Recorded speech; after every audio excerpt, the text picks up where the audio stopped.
اعوذ باللہ من الشیطان اللعین الرجیم بسم اللہ الرحمن الرحیم الحمدللہ الذی ہدانا لہذا وما كنا لنہتدی لولا ان ہدانا اللہ لقد جاءت رسل ربنا بالحق والصلاة والسلام وعلاف التحیات والاکرام فی الوجود سر اللہ فی کل موجود نقطۃ دائرۃ الوجود صاحب اللواء الحمد والمقام المحمود خاتم لما سبق والفاتح لمن غلق المعلن الحق بالحق ابی القاسم محمد وأهل بيته الطيبين الطاهرين المعصومين المنتجبين المظلومين الذين أذهب الله عنهم الرجس وطهرهم تطهيرا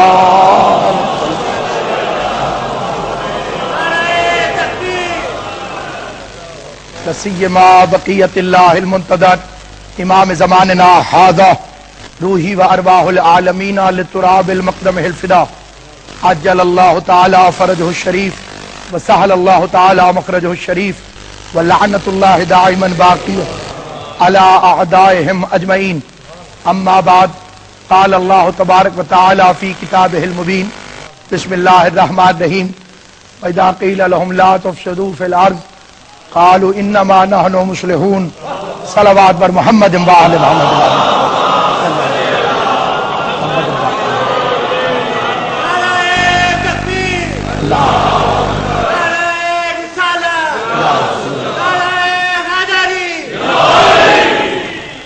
مجلس شب عاشور کے اس مقدس اور عام ترین اجتماع میں میں نے آپ حضرات کی خدمت میں علیم و خبیر خدا کی طرف سے سچائی پر مبنی جو رہتی دنیا کے واقعات کو اس سلیقے سے بیان فرماتی ہے کہ ہر دور میں تلاوت کرو تو ایسا محسوس ہوتا ہے کہ جیسے ابھی کے حالات کے لیے نازل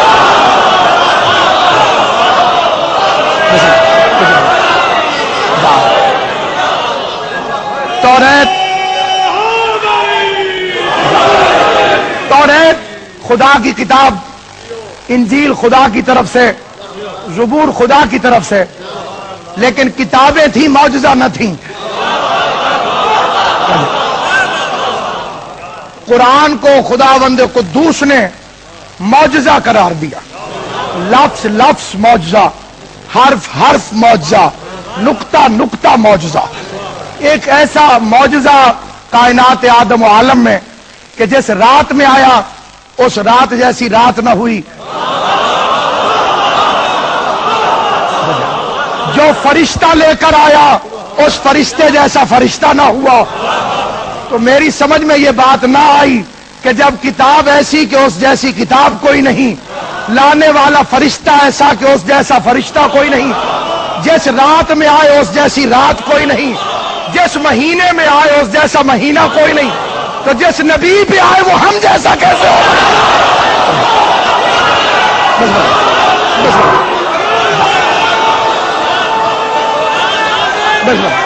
جس مہینے میں آیا وہ سید الشہور بن گیا۔ اب باقی اللہ کے بنائے ہوئے مہینے بھی رمضان کا مقابلہ نہیں کر سکتے، اس لیے کہ جسے خدا سید قرار دے دے،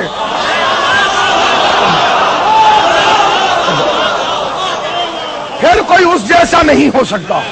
جس رات میں آیا وہ لیلۃ القدر بن گئی، اور جو فرشتہ لے کر آیا وہ سید الملائکہ ہو گیا، اور جس پیغمبر کے دل پر اسے نازل کیا گیا۔ کیا عظمت ہے اس قرآن کی عظمت کی، اور کیا بلندی ہے جس پر یہ نازل ہوا ہے۔ طاقتور اتنا کہ پہاڑوں پر آئے تو ریزہ ریزہ ہو جائے۔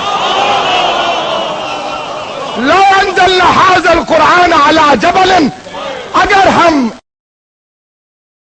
ھذا والے قرآن کو، قرآن سے پہلے ھذا ہے، لو انزلنا ھذا القرآن، تو قرآن سے پہلے بھی ھذا آیا، من کنت مولا فھذا علی، علی سے پہلے بھی۔ اگر یہ پتھروں جاتا، پہاڑ پر آ جاتا جو پتھروں سے بنتے ہیں، تو وہ خشیت الہی سے ریزہ ریزہ ہو جاتا۔ پھر فرمایا تلک الامثال نضربھا، یہ مثالیں ہم نے دی ہیں۔ اس سے پہلے انبیاء کرام کو خدا قدوس نے جب کتاب عطا فرمائی تو ہر نبی اپنی کتاب لینے کے لیے خود گیا۔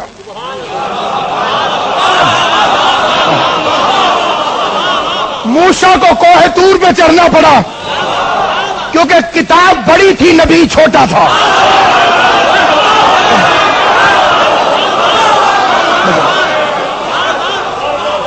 عیسیٰ انجیل لینے خود تشریف لے کے گئے، داؤد کو خود جانا پڑا، لیکن جب پیغمبر کے لیے قرآن آیا تو جواب آیا میرے حبیب تجھے زحمت کرنے کی ضرورت نہیں، آپ جہاں ہوں گے میرا قرآن پیچھے پیچھے آئے گا، آپ غار میں ہوں گے آیت غار، چادر کے نیچے ہوں گے آیت چادر کے نیچے آئے گی، آپ اشیر میں ہوں گے تو آیت اشیر میں آئے گی، اور آپ غدیر میں ہوں گے تو آیت غدیر میں آئے گی۔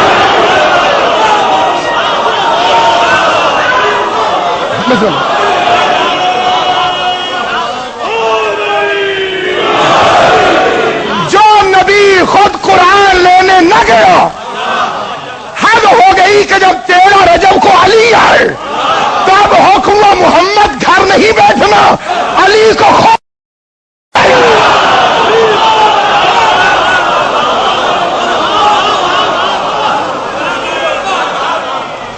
ہدایت کا سلسلہ چل رہا ہے۔ قرآن مجید میں ارشاد ہوا اِنَّ اَوَّلَ بَيْتٍ، سب سے پہلا گھر وُضِعَ لِلنَّاسِ، جو خاص انسانوں کے لیے بنایا گیا، لِلَّذِي بَكَّى، وہ ایک رونے والی زمین پر بنایا گیا، جہاں آدم کسی کے لیے آہ و بکا فرما چکے تھے۔ ہدی للعالمین، کائنات کو ہدایت کرتا ہے۔ 360 بت پڑے رہے، کسی بت کو ہدایت کرنے والے گھر نے نہ ٹوکا، کفر دندناتا رہا، کعبے نے کسی کو ہدایت نہ کی۔ تو کیا مفسرین قرآن نے اس بات کی وضاحت کی کہ قرآن مجید کا اسلوب یہ ہے کہ کبھی کبھی یہ ظرف کی بات کرتا ہے لیکن مراد مظروف ہوتا ہے، اس لیے کہ ظرف کی عزت مظروف کی وجہ سے ہے۔ خالی گلاس پیاس نہیں بجھاتا جب تک اندر پانی نہ آ جائے، خالی کعبہ ہدایت نہیں کرتا جب تک اندر حیدر کرار۔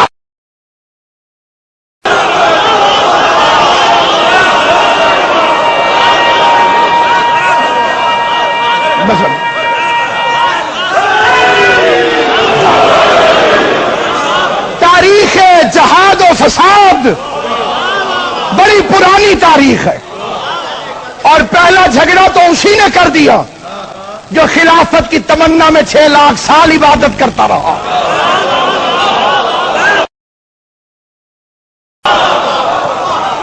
متقی بنتا رہا، تسبیح گزار درمیان پہنچ گیا، نوری مخلوق کے درمیان زندگی بسر کر رہا تھا، لیکن خدا جانتا تھا کہ نوریوں میں یہ پھرنے والا مجھ سے مخلص نہیں، تمنا خلافت میں یہاں تک پہنچ گیا۔ عبادت کرتا ہے، سجدے کرتا ہے، لیکن اصلی مفہوم، اصلی خواہش اس کی کچھ اور ہے۔ لیجئے تاریخ کا پہلا فساد برپا ہو رہا ہے، اور فساد بھی زبانی، کہا جا رہا ہے کہ جب میں اسے سنوار دوں، سجا دوں اور اس میں اپنی روح داخل کر دوں، یعنی مسجود ملائکہ آدم کی ذات نہ تھی، روح پروردگار تھی، اور جب میں اس میں اپنی روح داخل کر دوں تو سب کے سب سجدے میں گر جائیں۔ ایک نے فساد کیا، اس نے سجدے سے انکار کر دیا، تو جہاں سجدے کا منکر اللہ کی نگاہ میں لانتی ہو، نمازیوں کا قاتل مومن کیسے ہوگا؟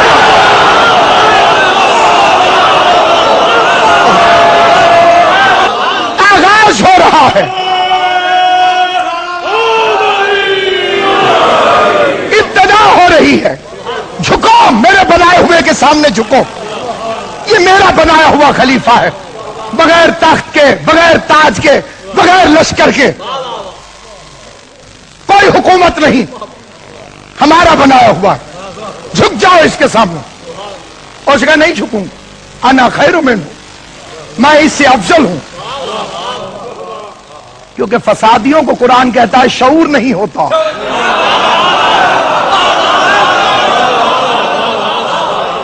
کیونکہ یہ لا یشعرون ہوتے ہیں، یہ اپنے آپ کو عقل کل سمجھتے ہیں۔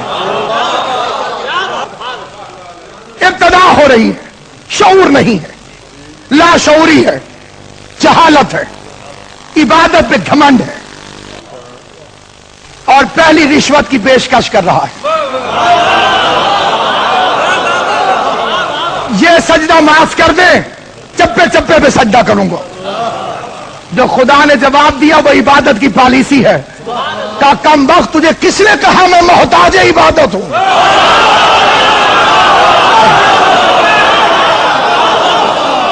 عبادت کر کے احسان نہ سمجھنا، وہ محتاج عبادت نہیں، لائق عبادت۔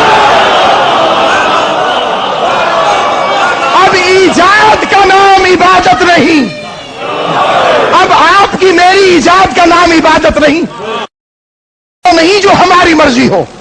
عبادت وہ ہے جو اس کی مرضی ہو۔ صبح کی نماز 2 رکعت پڑھیے، اطاعت ہے۔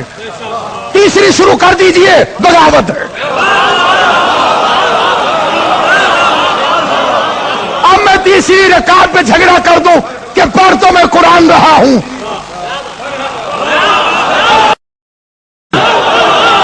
یہ دھوکہ ہے، یہ نفس کا دھوکہ ہے۔ آپ جو مرضی پڑھیں، جو کہا گیا وہ کرو، جتنا کہا گیا وہ کرو۔ حضرت امام جعفر صادق علیہ السلام فرمایا کہ آخر کے زمانے میں آگ میں کھڑے رہ کر لباس بچانا آسان ہوگا، لیکن معاشرے میں رہ کے دین بچانا مشکل ہوگا۔ خالی وہی بچے گا جو دعائیں غریق پڑھے گا۔ بندے نے کہا مولا تعلیم فرمائیے، فرمایا پڑھ یا رحمان یا رحیم ثبت قلبی علی دینک۔ تو اب وہ سنانے لگا تو اس نے کہا یا رحمان یا رحیم ومقلب القلوب والابصار ثبت قلبی علی دینک۔ امام نے جھنک دیا، فرمایا بے شک اللہ مقلب القلوب والابصار ہے، لیکن تو اتنا پڑھ جتنا ہم تجھے بتا رہے ہیں۔ تو اتنا پڑھ، تیری مرضی کا نام شریعت نہیں، تیری مرضی کا نام شریعت نہیں۔ یہی تو فرق ہے جہاد میں اور فساد میں۔ نماز وقت پر ہوتی ہے،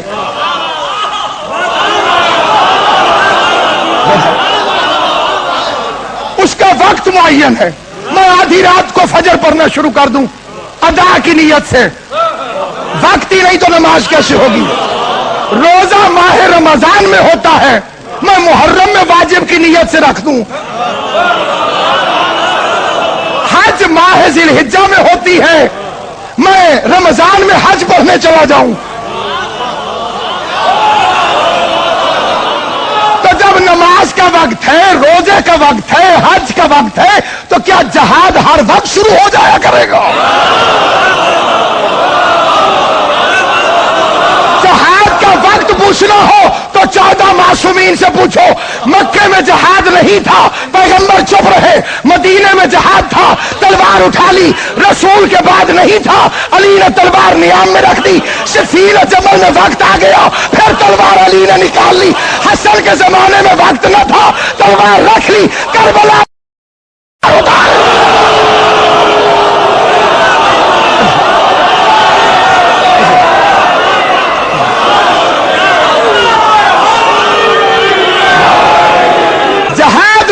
فساد میں وہی فرق ہے جو بدماش کے چاقو میں اور ڈاکٹر کے نائف کے اندر فرق ہے۔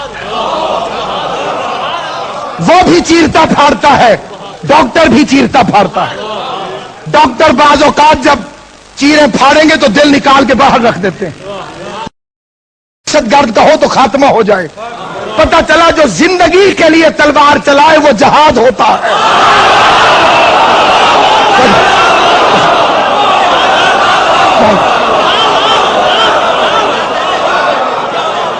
بدماش کو کیا معلوم کہ چاقو کتنا اندر اترنا چاہیے. اس سے کسی بیماری کے پھیل جانے کا خطرہ تو نہیں ہے. اور جب ڈاکٹر اپنا نائف استعمال کرے گا تو وہ انچ انچ کا خیال رکھے گا، بلکہ اس سے بھی زیادہ کہ کہاں کٹ لگانا چاہیے کہاں نہیں لگانا چاہیے. یہ فرق ہے جہاد کا. جب جہاد برپا ہوگا تو مقصد زندگی لینا نہیں ہوگا، مقصد کشور کشائی نہیں ہوگا، مقصد وسعت اقتدار نہیں ہوگا. علی نے قاتل اپنے مخالف کو قتل کیا. امیر المومنین نے ایک جنگ میں کافر کو قتل کیا. سردار تھا، بڑی قیمتی قیمتی اشیاء تھی اس کے پاس. گردن کاٹ دی، سامان وہیں پڑا رہا. علی چل پڑے. کسی نے کہا یا علی یہ مال تو اٹھا لیجئے. فرمایا میں جہاد اس کی خوشنودی کے لیے کرتا ہوں. ان جنگوں سے سبق لیجئے جو ابتدا میں ہوئی ہے. اس زندگی کو پڑھیے پیغمبر کی کہ کس انداز سے سلسلہ چلتا ہے. آپ مکے میں ہیں، اللہ کے نبی ہیں، ظاہری بادشاہ نہیں ہے اور بظاہر اقلیت میں ہے، لیکن طرز زندگی کیا ہے؟ چلے جاتے ہیں، سامنے خاتون جاتی ہے، خاتون نے سر پر اپنی اوقات سے زیادہ بوجھ اٹھایا ہوا ہے. گھر سے نکلتے وقت یہ سوچ کے نہ نکلی کہ یہ بوجھ اٹھا سکتی ہوں کہ نہیں اٹھا سکتی ہوں. اور یہ سیدوں کا پرانا طریقہ تھا کہ یہ باہر سے خواتین کو گھر تک پہنچا کے آتے تھے. آپ نے مولا نے رسول کریم نے سید الانبیاء نے خاتم النبیین نے اس کا سامان خود اٹھا لیا. اور اب وہ سکون میں آئی تب گفتگو شروع کر دی. تم اچھی ماں باپ کی اولاد لگتے ہو، کافرہ ہے لیکن رسول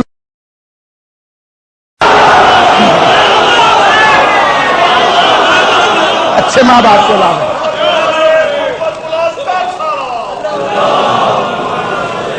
اچھے ماں باپ کی اولاد لگتے ہو. ایک جادوگر آیا ہوا ہے ہاشمیوں کے خاندان میں، اس سے بچنا. جتلایا نہیں کہ وہ میں ہوں،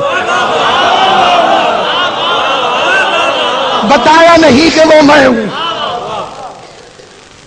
گھر پہنچے، سامان دیا، چپ کر کے واپس آ رہے. اور اس نے آواز دے کے پوچھ لیا اپنا نام تو بتائیے. مبارک لوگوں سے آواز آئی محمد. نام میں ایسی تاثیر تھی، قدموں میں گر کے کہتی اشہد ان لا الہ الا اللہ. 23 سال میں اسلام اخلاق مصطفیٰ سے، کردار پیغمبر سے پورے عرب میں پھیل گیا. 900 سال ہندوستان میں حکومت رہی، یہاں کیوں نہ پھیل سکا؟ یہ فکرہ سمجھ میں آ جائے تو دین سمجھ میں آ جائے گا. جو پھیل گیا تھا وہ دین تھا، جو نہیں پھیلی وہ حکومت تھی. جو اسلام کے پاکیزہ دامن پر دہشت گردی کے دھبے لگائے جا رہے ہیں، انہیں صاف کرنا ہو تو اماموں والا اسلام بتاؤ، مظلوموں والا اسلام بتاؤ، بادشاہوں والا اسلام مت بتاؤ. کیونکہ اسلام میں 2 کردار آپ کو نظر آئیں گے. ایک وہ کہ جو اسلام پہ وقت پڑے تو آگے آگے کھڑے ہو جاتے ہیں، اور ایک وہ کہ جب ان پر وقت پڑے تو اسلام کو آگے کھڑا کر دیتے ہیں. کی قسم ان دو فکروں میں پوری تاریخ ہے. روحان ہے کہ انہوں نے اسلام پہ ہونے والے وار اپنے آپ پر روکے, اور اسلام اس لیے لہولوحان ہے کہ بادشاہ اسلام کے پیچھے چھپ گئے. بادشاہ چھپ گئے اسلام کے پیچھے, اور انہوں نے اپنے آپ پر ہونے والے وار, اپنے بد کردار اسلام کے نیچے چھپانے کی کوشش کی. اسلام ایک مذہب ہے جس کا مطلب ہے امن, جس کا مطلب ہے سلامتی. یہ پیغمبر کا دین ہے, یہ مصطفیٰ کا دین ہے, رحمت للعالمین کا دین ہے. یہ اس نبی کا دین ہے جو مفتوحہ شہر میں سفید پرچم لے کر داخل ہوا.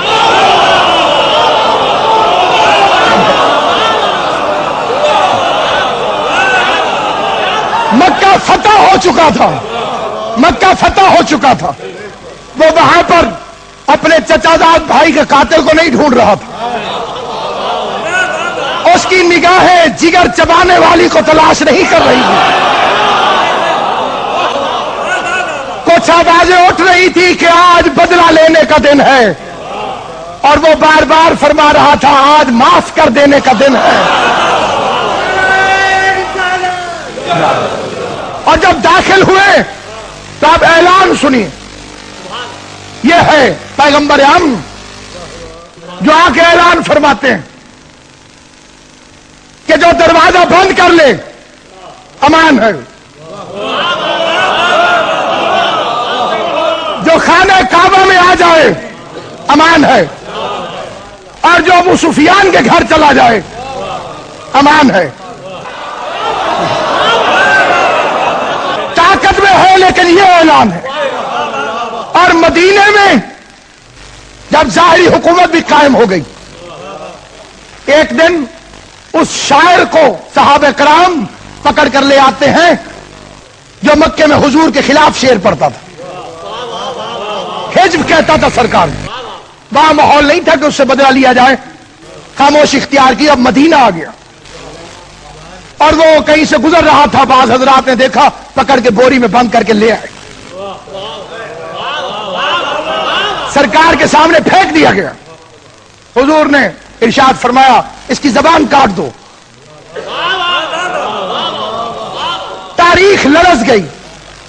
مکے میں جو پتھر مارنے والوں کو دعائیں دیتا تھا, جو کوڑا پھینکنے والی کی عیادت کرتا تھا, اسے مدینے میں آگے کیا ہو گیا؟ تاریخ لرز رہی تھی. یا بعض صحابہ کرام نے آ کے عرض کی یا رسول اللہ صلی اللہ علیہ وآلہ وسلم میں اس کی زبان, علی تم اس کی زبان کاٹ. مولا علی نے اس کی بوری کو ہاتھ میں پکڑا اور ایک مرتبہ شیر خدا اٹھا کے چلا. شہر سے باہر نکلے تو کمبر کو آواز دی میرا اونٹ لے کر آ.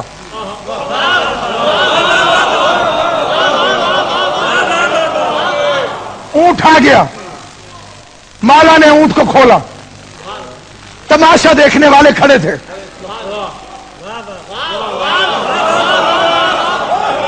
کہ ابھی زبان کٹے گی.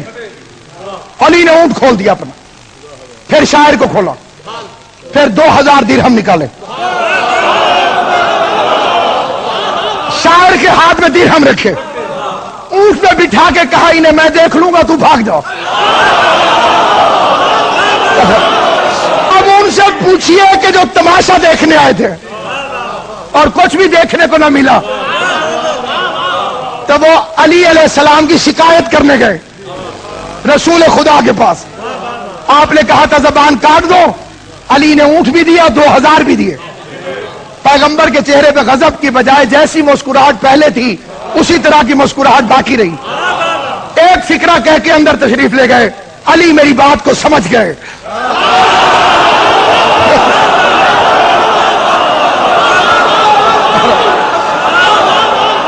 علی میری بات کو سمجھ گئے, تمہاری سمجھ میں میری بات نہیں آئی. لوگ پریشانی کے عالم. پیغمبر کے چہرے پہ جیسا تبسم تھا ویسا تبسم رہا. مسکرا کے فرمایا علی میری بات سمجھ گئے. تم میری بات نہیں سمجھے، لوگ پریشان گھر چلے گئے کہ صافی تو کہا تھا زبان کاٹ دو، اور علی نے تو کاٹی ہی نہیں، الٹا اونٹ بھی دیا، پیسے بھی دیے، بھگا بھی دیا، اتنی مشکل سے پکڑا تھا۔ اور پیغمبر فرماتے علی سمجھے تم نہیں سمجھے۔ صبح ہوئی تو فجر کی نماز سے فراغت ہو رہی تھی، دیکھا رات والا بندھا ہوا شاعر وضو کر رہا ہے۔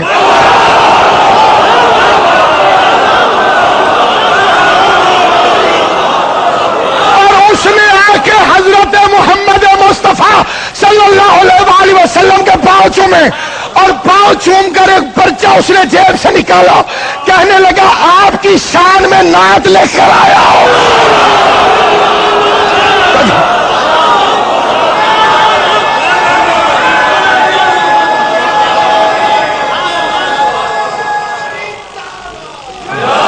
علی نے گستاخ رسول کی زبان کو کاٹ دیا، مدحت رسالت والی زبان کو جاری کر دیا۔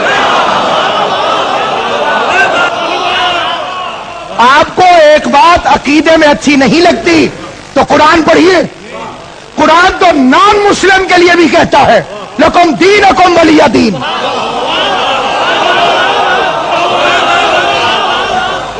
تمہارا دین تمہارے لیے، ہمارا دین ہمارے لیے، جہاں زبردستی تو نہیں چلے گی۔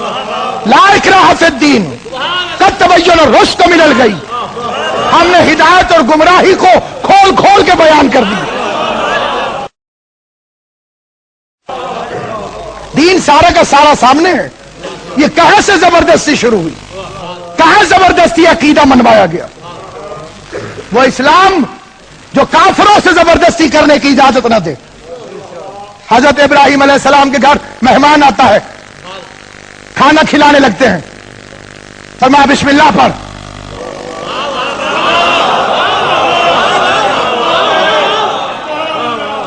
بسم اللہ پڑھ، کیا لگا نہیں پڑھتا، آپ کے اللہ کا نام نہیں لوں گا۔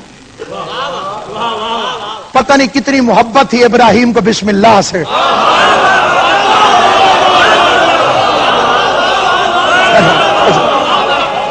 کتنی محبت تھی ابراہیم کو بسم اللہ سے، کیونکہ شروع جو بائے بسم اللہ سے ہو رہی ہے۔ کیا نہیں پڑھے گا تو کھانا نہیں کھلاؤں گا۔ بندے کو اٹھا دیا اور وہ ناراض ہو گیا، کہنے لگا ابراہیم اس کی عمر کتنی ہوگی؟ کہا مالک 70-80 سال۔ فرمایا میں بغیر بسم اللہ کے اسے 70 سال سے رزق دے رہا ہوں۔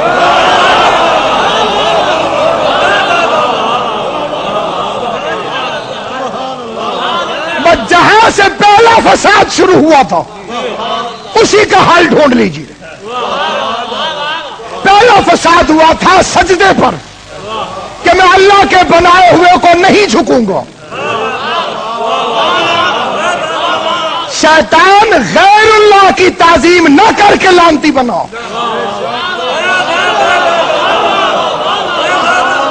یہ جو عدم تعظیم کی تھیوری مسلط کی جا رہی ہے، اس نے غیر اللہ کا احترام نہیں کیا، کہا نہیں جھکوں گا، اور یہ کہہ کے وہاں سے چلا گیا۔ اب میں صراط مستقیم پہ بیٹھوں گا، اغوا کروں گا، آگے سے حملہ کروں گا، پیچھے سے حملہ کروں گا، دائیں سے حملہ کروں گا، بائیں سے حملہ کروں گا۔ کتنا شیطان ہے شیطان!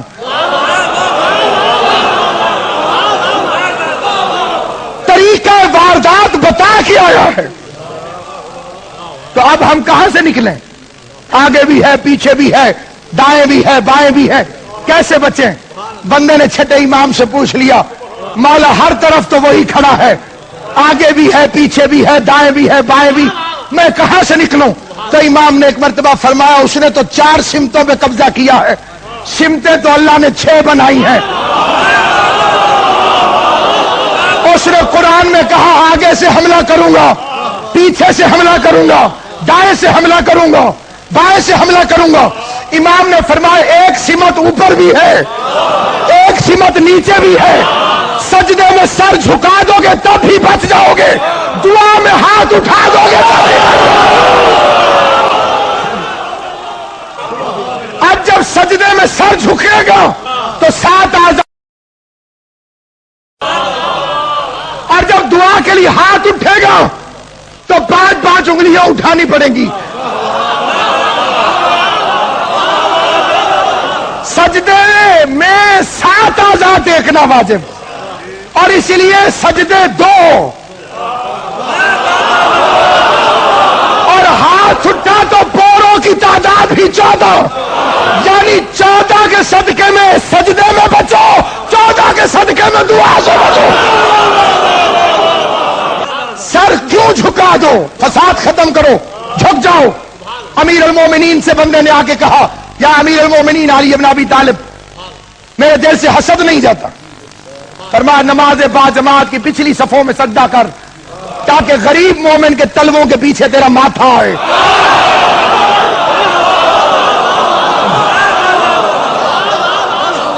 کہ کیسے فساد ختم ہوگا؟ فساد ایسے ختم ہوگا کہ خلوص سے سجدہ کرو. تو سجدے کا مفہوم کیا ہے؟ ساری طاقتیں اسی جگہ پہ, سوچنے کی طاقت, دیکھنے کی طاقت, سننے کی طاقت, بولنے کی طاقت, ساری طاقتوں کو اسی کی بارگاہ میں رکھ دو. سوچ تیری, آنکھ تیری, کان تیرے, دماغ تیرا, سانسیں تیری, ہم کر نہیں پاتے.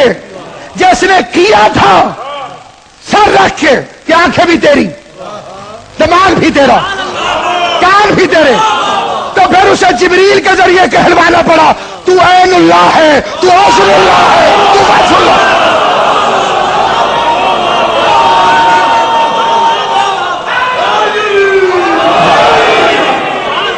تو عین اللہ ہے, تو ید اللہ ہے, تو وجہ اللہ ہے. اس سے پوچھو جہاد کیا ہے. تو یاد رکھیے, منہ دھونے کو وضو نہیں کہتے, اٹھنے بیٹھنے کی ورزش کو نماز نہیں کہتے, اور قربت اللہ نہ ہو تو جہاد نہیں کہتے. اسی کی قربت کی خاطر ہو, اسی کی مرضی کی خاطر ہو, اسی کی خوشنودی کی خاطر عمل کو کیا جائے. یاد رکھیے گا سامعین گرامی, بپھر کے شیر کی طرح 9 محرم کو عباس بار بار کہتے تھے مجھے اجازت دے دیجئے. میں کہتا ہوں مولا عباس, آپ کو تو معلوم ہے یہ مولا حسین کے دشمن ہیں, اجازت لینے کی کیا ضرورت ہے, حملہ کر دیجئے. عجب نہیں, عباس فرمائیں اپنی مرضی سے جا کے لڑوں گا تو جنگ کہلائے گی, حسین سے پوچھ کے جاؤں گا تو جہاد کہلائے گا.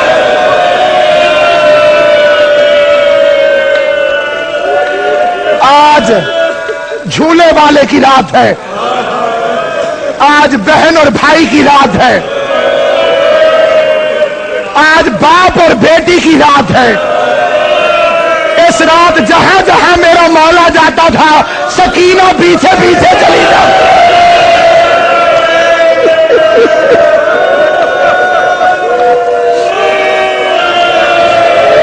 اس رات تک پہنچنے کے لیے فرزند رسول کیسے کیسے حالات سے گزر کے یہاں تک پہنچو. مدینے میں زہر پہنچ چکا تھا. حسین ابن علی نے مدینہ چھوڑا نہیں, چھڑوایا گیا. زہر دینے والے پہنچ چکے تھے, تاریخ کو دہرانا چاہتے تھے. جیسے امام حسن کو زہر دے دیا ویسے امام حسین کو بھی زہر دے دو اور اپنے لیے اقتدار کی راہ ہموار کر لو. میرا مولا مدینے کو خدا حافظ کہہ کے چل پڑا. مجاور قبر رسول چل پڑا مدینے سے. یہ وہی مدینہ ہے جسے دار الہجرت قرار دیا گیا. حسین 3 شعبان کو مکے پہنچ گئے. کعبے کا عاشق, کتنی وجوہات ہیں جن کی وجہ سے حسین کو کعبے سے پیار ہے. باپ دادا مجاور ہے اور امیر المومنین جیسے والد کی اسی کعبہ میں ولادت ہوئی ہے, اور آبا و اجداد کی جاگیر ہے حسین کی، جیسے 25 حج پیدل کیے تھے، وہ اس دن مکے سے چلا گیا جب مسلمان حج کرنے کے لیے آ رہے، کیونکہ قاتل حاجیوں کے بھیس میں آ چکے تھے۔ اللہ نے حکمت حسین ابن علی، اب احراموں میں خنجر چھپ چکے تھے۔ کوشش تھی کائنات اور تاریخ کے سب سے بڑے دہشت گرد کی کہ رسول کے فرزند کو طواف کے دوران قتل کروا دے اور پھر قتل پہ پردہ ڈال دے کہ نہیں معلوم کون قتل کر گیا فرزند رسول۔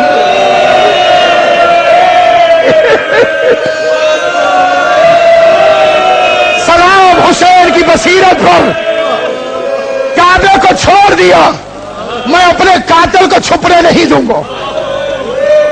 فرعون ظالم ہے، آج اگر اس کی کوئی حمایت کرے تو سمجھو وہ دہشت گرد ہے۔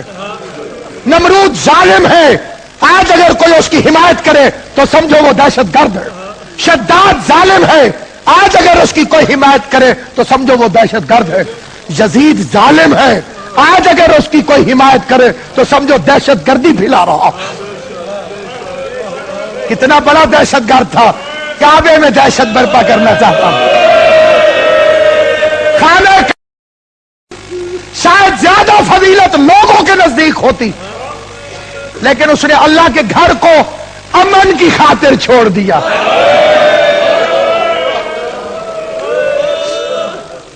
اور قیامت تک فکرہ کافی ہے، جو فکرہ میرے مولا نے فرمایا قیامت تک کافی ہے۔ جب عبداللہ ابن زبیر نے آ کے کہا فرزند رسول اگر مکے میں رہے تو میں ضامن ہوں، مکے میں رہے تو میں محافظ ہوں، مکے سے چلے جائے تو میں ذمہ دار نہیں ہوں۔ ایک مرتبہ امامت کی نگاہ اٹھی اور پلٹ کے فرمایا ابن زبیر میں علی کا بیٹا ہوں، تجھے نصیحت کرتا ہوں اگر کوئی وقت آ جائے تو کعبے کے سامنے ڈھال بننا، کعبے کو اپنی ڈھال نہ بنا۔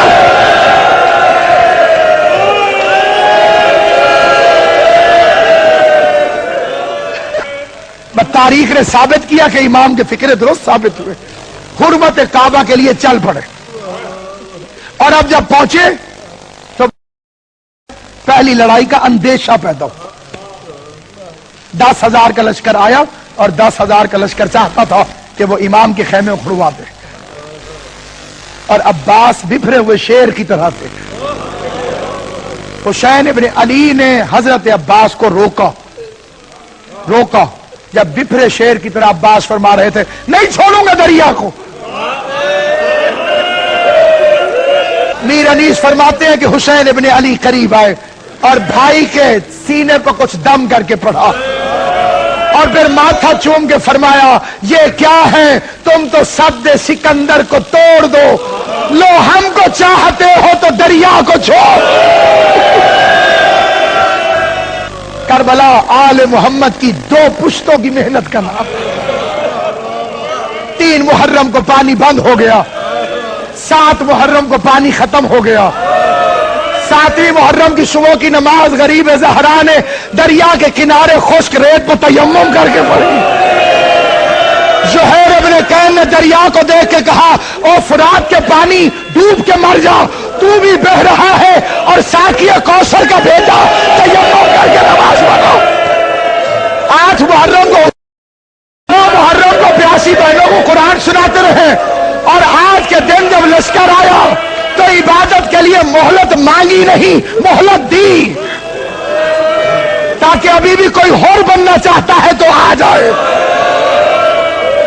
اور وہ رات آ گئی جسے شب عاشور کہتے ہیں، وہ رات آ گئی جسے روشنیوں کی رات کہتے ہیں، وہ رات آ گئی جس میں اسلام کے آفتاب مہتاب اپنی کرنیں بکھیر رہے تھے، وہ رات آ گئی کہ جس میں حسین ابن علی اپنے اصحاب کے درمیان عبادت میں مشغول تھے، اور تلاوت کی آواز ایسے آ رہی تھی جیسے شہد کی مکھیوں کی بھیڑ بناہٹ کی آواز۔ ایک مرتبہ ان کے قرآن کی آواز زین العابدین کے کانوں تک پہنچ گئی۔ میرا مولا اٹھا اور جلال کے عالم میں باہر آیا، اصحاب کو فرمایا تم اونچی آواز میں قرآن کیوں پڑھ رہے تھے؟ تمہیں پتہ نہیں خیموں میں علی کی بیٹیاں بیٹھی ہوئی ہیں؟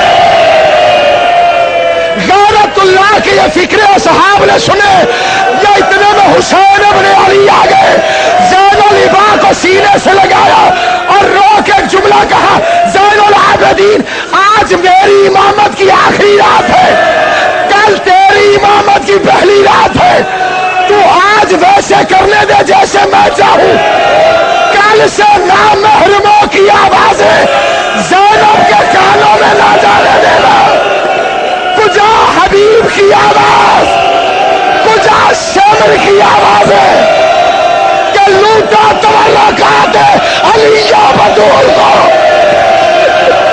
وسيعلم الذين ظلموا أيام القلب ينقلبون، ألا لعنة الله على القوم الظالمين، اللهم عجل وليك الفرج، اللهم عجل وليك الفرج، السلام على الحسين وعلى علي بن الحسين وعلى اولاد الحسين۔